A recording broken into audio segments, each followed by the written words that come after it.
നിങ്ങൾ ജീവിതത്തിൽ വിജയിക്കാൻ തുടങ്ങുമ്പോൾ എല്ലാ ആളുകളും നിങ്ങളെ അഭിനന്ദിക്കും എന്ന് നിങ്ങൾ കരുതുന്നുണ്ടോ? ചില ആളുകൾ നമ്മുടെ മുന്നിൽ മനോഹരമായി പുഞ്ചിരിക്കും, എന്നിട്ട് പിന്നിൽ നിന്ന് നമ്മളെ കുറ്റപ്പെടുത്തി സംസാരിക്കും. ചില ആളുകൾ നമ്മുടെ വിജയത്തിൽ ഭയങ്കരമായിട്ട് സന്തോഷിക്കുന്നുണ്ട് എന്നുള്ള രീതിയിൽ അഭിനയിക്കും. പക്ഷേ ഇവരുടെ മനസ്സ് മുഴുവൻ ഒരിക്കലും നിങ്ങൾ മുന്നോട്ട് പോകരുത് എന്നാണ് ആഗ്രഹിക്കുന്നത്. നമുക്ക് ശത്രുക്കളെ മനസ്സിലാക്കാൻ വളരെ എളുപ്പമാണ്, പക്ഷേ ഈ അസൂയുള്ളവരെ കണ്ടുപിടിക്കാൻ ഭയങ്കര പാടാണ്. ചിലപ്പോൾ സുഹൃത്തുക്കളുടെ മുഖംമൂടി അണിഞ്ഞായിരിക്കും ഈ അസൂയക്കാർ നിങ്ങളുടെ മുന്നിലേക്ക് വരുന്നത്. ടീച്ചർമാ, നിങ്ങൾക്കൊരു കഥ പറഞ്ഞുതരാം. ബൈബിളിൽ ജോസഫ് എന്ന് പറയുന്ന ഒരു യുവാവിൻ്റെ കഥ പറയുന്നുണ്ട്. ജോസഫ് വളരെ നന്മയുള്ളവനും ഒരുപാട് കഴിവുള്ള ഒരു വ്യക്തിയും അതുപോലെ സത്യസന്ധനായിട്ടുള്ള ഒരു യുവാവുമായിരുന്നു. അപ്പോൾ ജോസഫിനെ സംബന്ധിച്ചിടത്തോളം ജോസഫിന് വലിയ സ്വപ്നങ്ങളുണ്ട്. ജോസഫ് എന്ത് ചെയ്തു? തൻ്റെ സഹോദരന്മാരോട് തൻ്റെ വലിയ സ്വപ്നങ്ങളെക്കുറിച്ച് പറഞ്ഞു. അവരതിൽ ഒട്ടും സന്തോഷിച്ചില്ല. അവരുടെ മനസ്സിൽ അസൂയ വന്നു. ആ അസൂയ ലാസ്റ്റ് അവനോടുള്ള വെറുപ്പായി മാറി. ഇവരവനെ ഒരു കിണറ്റിൽ തള്ളിയിട്ടു. അതിനുശേഷം ഇവനെ അടിമയാക്കി കച്ചവടം ചെയ്തു. എല്ലാവരും കരുതിയത് ജോസഫിൻ്റെ ജീവിതം അതോടെ അവസാനിച്ചു എന്നുള്ളതാണ്. പക്ഷേ ജോസഫ് ഈ ഒരു അവസരം പ്രയോജനപ്പെടുത്തി. വർഷങ്ങൾക്ക് ശേഷം ഈജിപ്തിലെ ഏറ്റവും ശക്തരായ ഭരണാധികാരികളിൽ ഒരാളായി ജോസഫ് മാറി. അദ്ദേഹത്തിനെ വലിച്ചു താഴെ ഇടാൻ ശ്രമിച്ചവർ തന്നെ പിന്നീട് അദ്ദേഹത്തിൻ്റെ സഹായം ചോദിച്ച് അദ്ദേഹത്തിൻ്റെ മുന്നിലേക്കെത്തി. ഇവിടെ അദ്ദേഹം ആരോടും പക വീട്ടാനായിട്ട് ശ്രമിച്ചില്ല. അദ്ദേഹം ചെയ്തത്, അദ്ദേഹം തൻ്റെ വിജയത്തിലേക്ക് ഫോക്കസ് ചെയ്തു. നിങ്ങളോട് അസൂയുള്ളവരെ തോൽപ്പിക്കാനുള്ള ഏറ്റവും നല്ല മാർഗം ടീച്ചർമാർ പറഞ്ഞു തരട്ടെ. അവരെ വെറുക്കുകയോ അവരോട് മല്ലിടാൻ പോവുകയോ അല്ല. നിങ്ങളുടെ വിജയമാണ് അതിനുള്ള ശരിയായ മറുപടി. നിങ്ങൾ ഫോക്കസ് ചെയ്യേണ്ടത് മറ്റുള്ളവർ നിങ്ങളെക്കുറിച്ച് എന്തു പറയുന്നു എന്നതിലേക്കല്ല. നിങ്ങൾ ഫോക്കസ് ചെയ്യേണ്ടത് നിങ്ങളുടെ ലക്ഷ്യങ്ങളിലേക്കാണ്. നിങ്ങൾ ഇങ്ങനെ ലക്ഷ്യത്തിലേക്ക് ഫോക്കസ് ചെയ്ത് മുന്നോട്ട് പോകുമ്പോൾ നിങ്ങൾ ആ ലക്ഷ്യങ്ങളൊക്കെ ഇങ്ങനെ നേടുന്നത് കാണുമ്പോൾ സഹിക്കാൻ പറ്റാതെ നിങ്ങളുടെ ആ ഒരു ശ്രദ്ധയെ തിരിക്കാൻ വേണ്ടിയിട്ടാണ്. ശ്രദ്ധയെ തിരിക്കുമ്പോൾ സ്വാഭാവികമായിട്ടും നിങ്ങൾ താഴെ വീഴും. ആ വീഴ്ച കണ്ട് ആനന്ദിക്കാൻ വേണ്ടിയിട്ടാണ് ഇവരൊക്കെ ഈ പരിപാടി ചെയ്യുന്നത് എന്ന് നമ്മൾ മനസ്സിലാക്കാം. ഇനി ചിലർക്ക് തോന്നുന്നു, എന്നോട് മാത്രം എന്താ ഇങ്ങനെ അസൂയ ആൾക്കാർക്ക്? ഈ അസൂയക്കാരെ ഇല്ലാതാക്കാൻ എന്ത് ചെയ്യണം? ഒരു ഐഡിയ ഉണ്ട്. അസൂയ ആർക്കും നിങ്ങളോട് തോന്നണ്ടെങ്കിൽ ഒരൊറ്റ കാര്യം ചെയ്താൽ മതി. നിങ്ങൾ ഒന്നും ചെയ്യാതിരിക്കുക. ഒന്നും ചെയ്യാതെ ചുമ്മാ ഇങ്ങനെ കൈയും കെട്ടി ഇരുന്ന് കഴിഞ്ഞാൽ ആൾക്കാർക്ക് ഭയങ്കര സന്തോഷമാണ്. നിങ്ങളൊരു പുതിയ വീട് വെച്ചെന്നോ, പുതിയൊരു കാറ് വാങ്ങിയെന്നോ, നിങ്ങൾക്കൊരു ജോലി കിട്ടിയെന്നോ, നിങ്ങൾ രക്ഷപ്പെടാൻ തുടങ്ങിയെന്ന് അറിയുന്ന നിമിഷം മുതൽ അസൂയക്കാർ ജനിക്കും. ചിലപ്പോൾ അത് നിങ്ങളുടെ സുഹൃത്തുക്കൾക്കിടയിലാകാം, ബന്ധുക്കൾക്കിടയിലാകാം, നാട്ടുകാർക്കിടയിലാകാം. ഇന്ന് സോഷ്യൽ മീഡിയയിൽ പോലും നമ്മൾ കണ്ടിട്ടില്ലേ, ചിലർ വളരെ പാവപ്പെട്ടവരായിരിക്കുമ്പോൾ അവരെ സപ്പോർട്ട് ചെയ്തുകൊണ്ട്, അയ്യോ അവർ ഭയങ്കര പാവപ്പെട്ടവർ, അവർ ബുദ്ധിമുട്ടാ, കഷ്ടപ്പാടാ, അവരെ സപ്പോർട്ട് ചെയ്യും. നേരെ മറിച്ച് ആരെങ്കിലും ഒന്ന് വളരാൻ തുടങ്ങുമ്പോൾ പിന്നെ അവർക്ക് നേരെ വരുന്ന മോശം കമൻറ്റുകൾ, അവരെ എങ്ങനെയെങ്കിലും മാനസികമായി തകർക്കാൻ ചെയ്യുന്ന ഓരോ കാര്യങ്ങളൊക്കെ നമ്മൾ ഇന്നത്തെ സമൂഹത്തിൽ കണ്ടുകൊണ്ടിരിക്കുകയാണ്. അപ്പോൾ ഈ അസൂയ എന്ന് പറയുന്നത് വളരെയധികം പടർന്നു പിടിച്ചുകൊണ്ടിരിക്കുന്ന ഒരു രോഗമാണ്. അപ്പോൾ ഈ അസൂയക്കാരെ തിരിച്ചറിയാനുള്ള മാർഗം ഞാൻ പറഞ്ഞു തരട്ടെ. അതിലെ ഒന്നാമത്തെ കാര്യം എന്ന് പറയുന്നത്, ഇവർ നിങ്ങളുടെ വിജയത്തെ വളരെ ചെറുതാക്കി കാണും.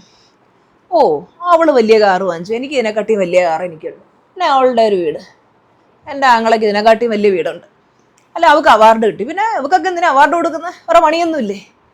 അവള് ജീവിതത്തിൽ നല്ല രീതിയിൽ വിജയിച്ചു പോകുന്നു, പിന്നെ ഇതൊക്കെ ആർക്കണ്ട് പറ്റാത്തത്, ഇതൊക്കെ അമ്മക്ക് ഈസി ആയിട്ട് പറ്റും. ഇങ്ങനെ എന്തിനേയും ചെറുതാക്കി, വളരെ ചെറുതാക്കി കാണിക്കുന്നവരുണ്ട്. അതുപോലെ രണ്ടാമതായിട്ട്, നിങ്ങളുടെ പരാജയത്തിൽ ഇവർ വിചിത്രമായി സന്തോഷിക്കുക. അവർ പുറമേ കാണിക്കത്തില്ല, ഉള്ളിലിങ്ങനെ അവർ സന്തോഷിക്കുക.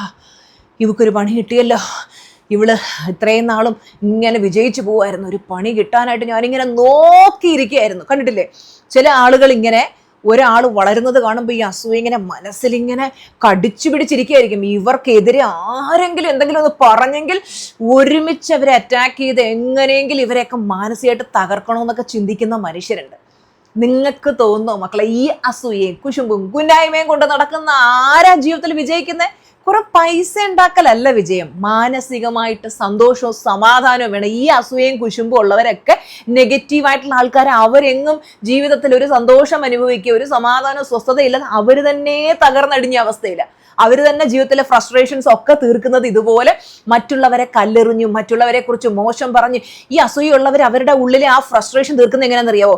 അവർക്കേ അവരോടുള്ള അസൂയ സഹിക്കാൻ വയ്യാഞ്ഞിട്ട് സ്വയം ഉള്ളിൽ ഇവരെ പറ്റി മോശം ചിന്തിക്കുക, മറ്റുള്ളവരോട് ഇങ്ങനെ പറഞ്ഞു കിടക്കും, ദേ ഇവരിങ്ങനെയാണ് ഇങ്ങനെയാണ്. മറ്റുള്ളവരുടെ മുമ്പിൽ അവരെ മോശക്കാരാക്കി ചിത്രീകരിച്ച് മറ്റുള്ളവരെ കൊണ്ടുകൂടെ മോശം പറയിക്കുമ്പം ഇവരുടെ ഉള്ളിലെ ഈഗോ സാറ്റിസ്ഫൈഡ് ആവും.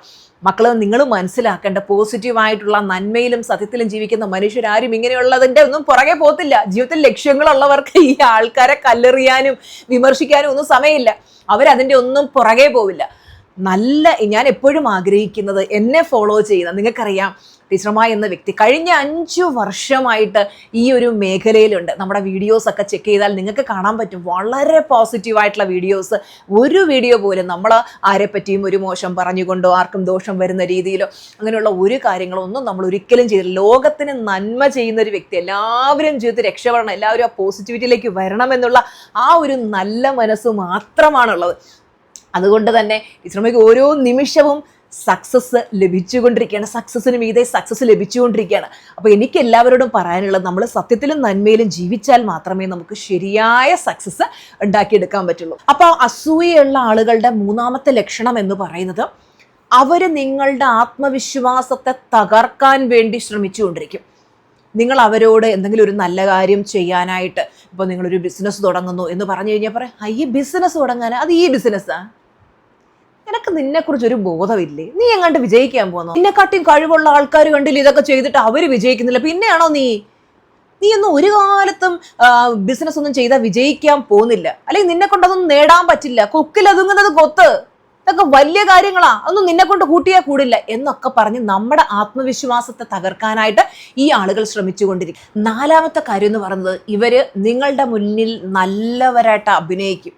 അതായത് ഈ ആട്ടിൻ തോലണിഞ്ഞ ചെന്നായ എന്ന് പറയില്ലേ മക്കളെ, പുറമെ ഭയങ്കര ആക്ടിങ് ആയിരിക്കും. ചിലവരുടെയൊക്കെ ആക്ടിങ് കണ്ടു കഴിഞ്ഞാൽ നമ്മൾക്ക് ഓസ്കാർ അവാർഡ് അവർക്ക് കിട്ടുമെന്ന് തോന്നുന്നു. അതുപോലുള്ള എന്നെ ആക്ടിങ് എന്ന് പറയും, മുമ്പിൽ വന്ന് ഭയങ്കര നമ്മളെ സ്നേഹിക്കുന്നതായിട്ടും നമ്മളോട് ഭയങ്കര ആത്മാർത്ഥതയുള്ള ആയിട്ടും ഒക്കെ ഭയങ്കര അഭിനയമായിരിക്കും. പക്ഷേ ഇവരുടെ മനസ്സ് നിറയെ ഈ അസൂയയും കുശുമ്പും ഇങ്ങനെ നിറഞ്ഞിരിക്കും. നിങ്ങൾക്ക് എപ്പോഴാണോ ഈ മനുഷ്യരുടെ യഥാർത്ഥ സ്വഭാവം ആക്കാൻ പറ്റുന്നത്, ആ സമയത്ത് അവരെ കട്ട് ചെയ്ത് ലൈഫിൽ നിന്ന് എടുത്ത് ദൂരെ കളഞ്ഞ. ഞാൻ എൻ്റെ ലൈഫിൽ നിന്ന് കുറേ പേര് ഒഴിവാക്കിയിട്ടുണ്ട്. കാര്യം എന്ന് വെച്ച് കഴിഞ്ഞാൽ, മുമ്പിൽ ഭയങ്കരമായിട്ട് അപ്രീഷിയേറ്റ് ചെയ്യും, ഓ സുജ നീ സൂപ്പറാണ്, നീ അടിപൊളിയാണ് മക്കളെ, നിന്റെ വിജയം കാണുമ്പോൾ എനിക്ക് എന്ത് സന്തോഷമാണെന്നറിയോ.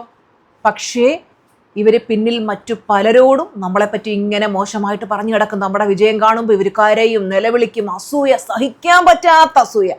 ഞാൻ പറയുന്നത്, ഈ അസൂയ കാണിക്കുന്ന മനുഷ്യര്, അവരുടെ മുന്നിൽ നിങ്ങൾ വിജയിക്കണം. വിജയിച്ച് ഇങ്ങനെ പോകുമ്പോണ്ടല്ലോ, ഈ അസൂയ തോന്നുന്നൊരു ദൈവമേ, ഈ അസൂയ ഇങ്ങനെ കൂടിയിട്ടുണ്ടല്ലോ, ഇവർക്ക് എന്ത് ചെയ്യണമെന്നറിയാൻ പറ്റാത്ത രീതിയിൽ ഇവർക്ക് അസൂയ തോന്നത്തക്ക രീതിയിൽ എൻ്റെ മക്കളെ നിങ്ങൾ വളരണം. നിങ്ങളോട് ആൾക്കാർക്ക് അസൂയ തോന്നുന്നുണ്ടെങ്കിൽ അതിന്റെ അർത്ഥം എന്താ? അവർക്ക് പറ്റാത്തത് നിങ്ങൾക്ക് പറ്റുന്നുണ്ട്. അവര് നേടണമെന്ന് ആഗ്രഹിക്കുന്ന കാര്യങ്ങൾ നിങ്ങൾ നേടിക്കഴിഞ്ഞു. അപ്പോ ഈ മനുഷ്യര് ഇങ്ങനെ നിങ്ങളെക്കുറിച്ച് മോശം പറഞ്ഞു പരത്തുകയും നാട്ടിലും വീട്ടിലും അപവാദങ്ങൾ പറഞ്ഞു പരത്തുകയൊക്കെ ചെയ്യുമ്പോൾ നിങ്ങൾ അതിൽ കരയുകയും വിഷമിക്കുകയും ചെയ്യേണ്ട യാതൊരു കാര്യമില്ല. കാരണം എന്താണ്? നിങ്ങളുടെ ആ ഒരു വളർച്ചയാണ്. ചിലർ പറയും, ഇതിനെക്കാട്ടി നല്ലത് വളരണ്ടായിരുന്നു, പഴയ അവസ്ഥയിൽ ഇരുന്നെങ്കിൽ എനിക്ക് ഇങ്ങനെയൊന്നും അസൂയക്കാരുണ്ടാകില്ലായിരുന്നു. മക്കളെ, ഈ ലോകത്ത് പോസിറ്റീവായിട്ടുള്ള മനുഷ്യരും ഉണ്ട്, നെഗറ്റീവായിട്ടുള്ള മനുഷ്യരും ഉണ്ട്. നെഗറ്റീവായിട്ടുള്ള മനുഷ്യരെന്ന് പറഞ്ഞാൽ നെഗറ്റിവിറ്റിയുടെ ചെളിക്കുണ്ടി കിടക്കുന്നവരാണ്.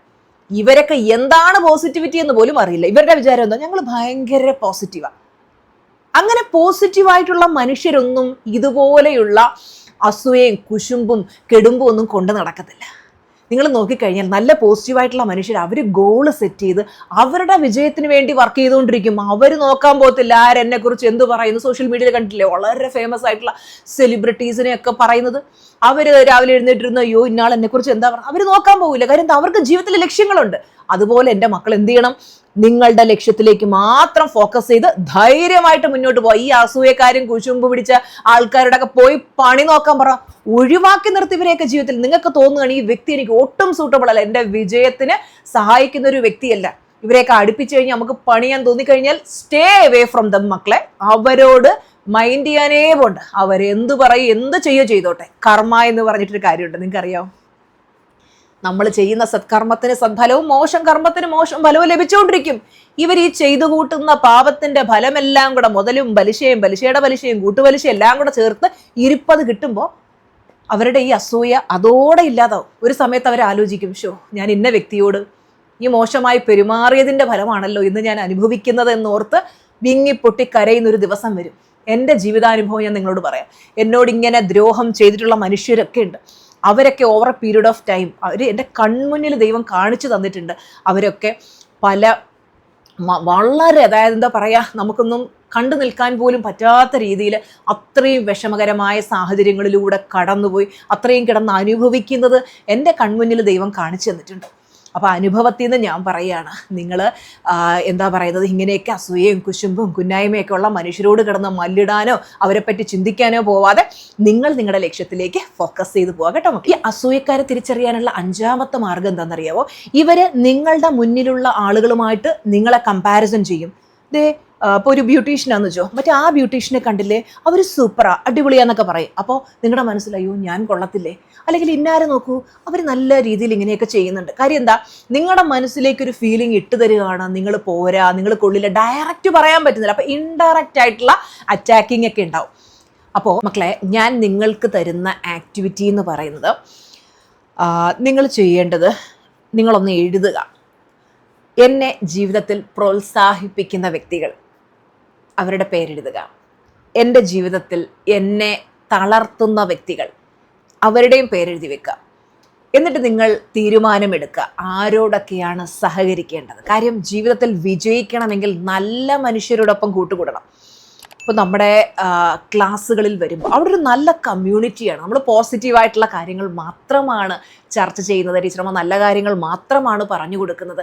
അപ്പോൾ നമ്മൾ ഏറ്റവും നല്ല മനുഷ്യരുമായിട്ട് സഹകരിക്കുമ്പോൾ സ്വാഭാവികമായിട്ടും നമ്മളിലേക്കും ആ ഒരു നന്മ വരും. സിൽവർ ക്ലാസിൻ്റെ പുതിയ ബാച്ച് ഓഗസ്റ്റ് 3-ാം തീയതിയാണ് സ്റ്റാർട്ട് ചെയ്തത്. അപ്പോൾ ടീച്ചർമാർ ഇനി നമുക്ക് ജോയിൻ ചെയ്യാൻ പറ്റുമോ എന്ന് ചോദിച്ചു ഒരുപാട് പേര് വരുന്നുണ്ട്.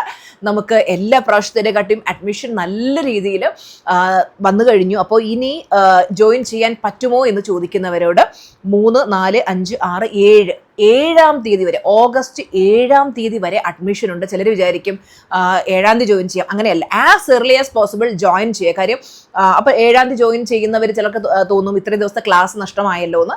അതുവരെ പഠിപ്പിച്ച കാര്യങ്ങൾ Day 6 ക്ലാസ്സിൽ ഞാൻ വീണ്ടും പറഞ്ഞു തരുന്നതാണ്. എന്നിരുന്നാലും നിങ്ങൾ എന്ത് ചെയ്യുക, as early as possible join ചെയ്യുക. 9567274997 എന്ന നമ്പറിലാണ് നിങ്ങൾ വാട്സപ്പ് മെസ്സേജ് ചെയ്യേണ്ടത്. മക്കളെ, എന്തുകൊണ്ട് നമുക്ക് ലൈഫിലൊരു മെൻറ്റർ വേണം, നമ്മൾ എന്തുകൊണ്ട് ക്ലാസ്സുകളിൽ പങ്കെടുക്കണം എന്ന് ചോദിച്ചാൽ, നമുക്ക് ഒരു പുസ്തകം വായിച്ച് അറിവ് നേടാം. ഒരു പുസ്തകമൊക്കെ വായിച്ചു തീർക്കാൻ പലരും എടുക്കുന്ന സമയം ഒത്തിരിയാണ്. നമുക്ക് ഗുരു അല്ലെങ്കിൽ മെൻറ്റർ എന്ന് പറയുന്ന വ്യക്തി വർഷങ്ങളായിട്ട്, ഇപ്പോൾ എന്നെ സംബന്ധിച്ചിടത്തോളം കഴിഞ്ഞ 5 വർഷമായിട്ട് 100 കണക്കിന് പുസ്തകങ്ങൾ വായിച്ചു കൂട്ടിയിട്ടുണ്ട്. അതുപോലെ ക്ലാസ്സുകൾ അറ്റൻഡ് ചെയ്തിട്ടുണ്ട്. വേൾഡ് ക്ലാസ് ലെവലിലുള്ള കോച്ചസ് ആൻഡ് ട്രെയിനേഴ്സിൻ്റെ കയ്യിൽ നിന്നും സർട്ടിഫൈഡ് ആയിട്ടുള്ള ഒരു ലൈഫ് കോച്ചാണ് ടീച്ചർമാർ എന്ന് പറയുന്നത്. അപ്പോൾ അത്രത്തോളം അറിവ് നേടിയിട്ടുള്ള ആ അറിവിനെ വളരെ സിമ്പിളാക്കി നിങ്ങൾക്ക് കാര്യങ്ങൾ പറഞ്ഞു തരുമ്പോൾ അത്രയും വർഷത്തെ അറിവ് വളരെ കുറച്ച് ദിവസങ്ങൾ കൊണ്ട് നിങ്ങൾക്ക് കിട്ടുകയാണ്. ജസ്റ്റ് നിങ്ങൾ എന്ത് ചെയ്യുക, അതിനെ ഒന്ന് ലൈഫിലേക്ക് അപ്ലൈ ചെയ്യുമ്പോൾ നിങ്ങൾക്ക് വളരെ ഫാസ്റ്റായിട്ട് റിസൾട്ട് കിട്ടും. അതുമാത്രവുമല്ല, നമുക്ക് പുസ്തകങ്ങൾ വായിച്ചു കിട്ടുന്ന അറിവിനേക്കാൾ ജീവിതാനുഭവം, ഒരു ലൈഫ് കോച്ച് എന്ന് പറഞ്ഞാൽ എന്താണ്, ജീവിതം എങ്ങനെ ജീവിക്കണം എന്ന് പഠിപ്പിച്ചു തരുന്ന ഒരു വ്യക്തിയാണ്. അപ്പോൾ നമുക്ക് ജീവിതത്തിൽ സക്സസ്ഫുൾ ആയിട്ടുള്ള ഒരു വ്യക്തി എങ്ങനെയാണ് നമ്മുടെ ജീവിതം ജീവിക്കേണ്ടത്. അപ്പോൾ നമ്മൾ ഫുട്ബോൾ കോച്ച്, എന്താണ് ഫുട്ബോൾ എങ്ങനെ കളിക്കണം എന്ന് പഠിപ്പിക്കുന്ന വ്യക്തി, ക്രിക്കറ്റ് കോച്ച് ക്രിക്കറ്റ് എങ്ങനെ കളിക്കണം എന്ന് പഠിപ്പിക്കുന്ന വ്യക്തി. അപ്പോൾ ജീവിതം എങ്ങനെ സന്തോഷകരമായി ജീവിക്കാമെന്ന് പഠിപ്പിച്ചു തരുന്ന വ്യക്തിയാണ് ഒരു ലൈഫ് കോച്ച് എന്ന് പറയുന്നത്. അപ്പോൾ എനിക്ക് ജീവിതത്തിൽ ഒരുപാട് ജീവിതാനുഭവങ്ങളുള്ള വ്യക്തിയാണ്. അപ്പോൾ ലൈഫിൽ അത്രയും മോശം സാഹചര്യങ്ങളിൽ നിന്ന് ഉയർന്നു വന്ന് ഇന്ന് ലൈഫിൽ വെന്നിക്കൊടി പറിച്ചുകൊണ്ടിരിക്കുന്ന ഒരു വ്യക്തിയാണ് ടീച്ചറമ്മ. അപ്പോൾ എനിക്ക് നിങ്ങൾക്ക് പറഞ്ഞു തരാൻ പറ്റും മക്കളെ, നിങ്ങൾ ഇന്ന് കടന്നു പോകുന്ന അവസ്ഥ എത്ര മോശമാണെങ്കിലും ആ അവസ്ഥയിൽ നിന്നും നിങ്ങളെ ജീവിത വിജയത്തിലേക്ക് എത്തിക്കുക എന്നുള്ളതാണ് എൻ്റെ ലക്ഷ്യം. അപ്പോൾ നിങ്ങൾ ആ ക്ലാസ്സിൽ പറഞ്ഞു തരുന്ന കാര്യങ്ങൾ കൃത്യമായിട്ട് പ്രാക്ടീസ് ചെയ്യുന്ന എല്ലാവരുടെയും ലൈഫ് മാറുമെന്നുള്ള കാര്യത്തിൽ യാതൊരു സംശയമില്ല. അപ്പോൾ എൻ്റെ മക്കൾ എന്ത് ചെയ്യുക, ഈ അസൂയക്കാരെയും കുശുമ്പ് പിടിച്ചവരെയും നോക്കിയിരുന്ന് അവരങ്ങനെ പറയുന്നു ഇങ്ങനെ ചെയ്യുന്നു എന്നൊക്കെ പറഞ്ഞുകൊണ്ട് നിങ്ങൾ അതിലേക്ക് ഫോക്കസ് കൊടുക്കാൻ പോകാതെ വ്യക്തമായിട്ടുള്ള ലക്ഷ്യങ്ങൾ ഉണ്ടാക്കുക. പ്രാർത്ഥനയെ മുറുകെ പിടിക്കുക. ജീവിതത്തിൽ നമുക്കൊരു വിശ്വാസം വേണം. ചിലർ ദൈവവിശ്വാസികളായിരിക്കാം, ചിലർക്ക് ദൈവവിശ്വാസം ഇല്ലാതിരിക്കാം. ദൈവവിശ്വാസമില്ലെങ്കിലും ഈ പ്രപഞ്ചത്തെ നയിക്കുന്ന ആ ഒരു ശക്തി ഉണ്ടല്ലോ, പ്രപഞ്ചശക്തി, ആ ശക്തിയിൽ അടിയുറച്ച് വിശ്വസിച്ച് മുന്നോട്ട് പോവുക. നമ്മൾ നല്ല വിശ്വാസത്തോടെ ജീവിക്കാനായിട്ട് നമ്മൾ നിരന്തരം ശ്രമിച്ചുകൊണ്ടിരിക്കുക. നമുക്ക് മറ്റുള്ളവർക്ക് ദ്രോഹം ചെയ്യാതെ എല്ലാവർക്കും നന്മ വരണേ എന്നുള്ള ആ നല്ല മനസ്സോടുകൂടി ജീവിക്കുന്നവർക്ക് തീർച്ചയായിട്ടും ജീവിത വിജയം ഉണ്ടാവുക തന്നെ ചെയ്യും. അപ്പോൾ അടുത്ത വീഡിയോയിലൂടെ കാണാം. Tata bye bye, love you.